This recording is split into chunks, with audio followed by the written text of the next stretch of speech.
Subscribe to our YouTube channel and press the bell icon for the latest updates.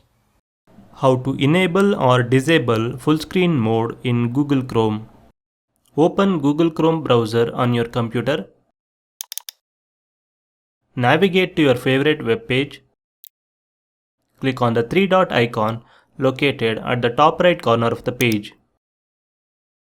In the zoom section, select the square icon on the right. That's it. Google Chrome is in full screen mode now.